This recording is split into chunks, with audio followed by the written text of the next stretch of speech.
আমি রূপমালা চলে আসলাম আবার একটি ছোট্ট মিনি ভ্লগ নিয়ে। এটি ছিল আমার সকালের একদম খুব সকালের ভিডিও। 7টা 7:30 নাগাদ এই ডেলিভারি দাদার ফোন দিয়ে আমার ঘুমটা ভেঙেছে। যাই হোক, তোমাদের সবাইকে গুড মর্নিং জানাই। পার্সেলটা নিয়ে সোজা চলে যাই আমার রুমে। রুম থেকে ফ্রেশ হওয়ার পরে এই মধু দিয়ে রসুন খাওয়ার চ্যালেঞ্জটা নিয়েছি আমি। 7 দিনের দেখবো কি রেজাল্ট পাওয়া যায়। আমি একটা ভিডিওতে দেখেছিলাম, সেখানে বলেছিল এটি নাকি খেলে স্কিনের পক্ষে ভীষণ ভালো। তাই ভাবলাম কেননা আমি ট্রাই করি।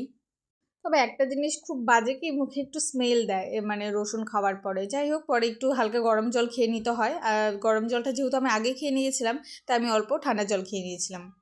তারপর ভাবলাম পার্সেলটা তোমাদের সাথে শেয়ার করব। তো তারপর এটা নিয়ে বসে গেলাম ক্যামেরার সামনে তোমাদের সাথে শেয়ার করার জন্য পার্সেলটার মধ্যে কী আছে। পার্সেলটা একটু ভারীও ছিল। যাই হোক, খুলছিল না হাত দিয়ে, কোন দিক দিয়ে খুলবো সেটাই বুঝে পাচ্ছিলাম না। তারপর যেহেতু ফুটো ফুটো ছিল, সেখান দিয়ে বললাম হাত দিয়ে এটাই করিনি। আর ছুরি দিয়ে ট্রাই করেছিলাম, ছুরিটার মধ্যে মনে হয় ধারই ছিল না, কাটছিলই না। তারপর কি ওই হাতই লাগাতে লাগলো। এবার বেরিয়ে আসছে ফার্স্ট পার্সেল।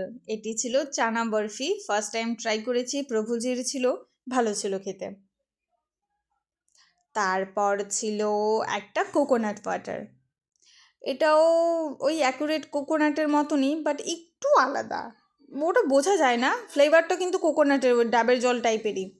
তারপর এটা ছিল দারচিনি স্টিক। এটা আমি যেহেতু সকালবেলা রোজ পাউডার করে খাই, তো আমার এটা প্রায় শেষের দিকে। কিন্তু আমি এটা চাইনি, আমি চেয়েছিলাম যে কালো যে ছালটা আছে না, সেটা রিমুভ করা টাইপের। তো সেটা পাইনি, এটা অর্ডার করেছিল। ওটা আমি ব্লিঙ্কিট থেকে করেছিলাম, আর আমি বলেছিলাম যে নেক্সট টাইম তুমি যদি কোনো পার্সেল করো এটা অ্যাড করে দিও। তারপর ছিল একটা মিক্সড ডাল।